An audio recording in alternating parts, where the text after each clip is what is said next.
वा घ्यावा द्या आजी. अजून एक अजून एक.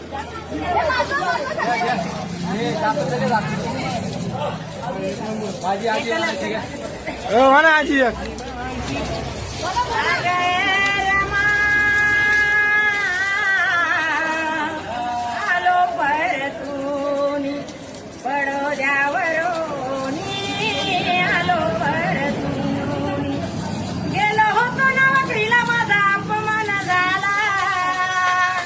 वा वा.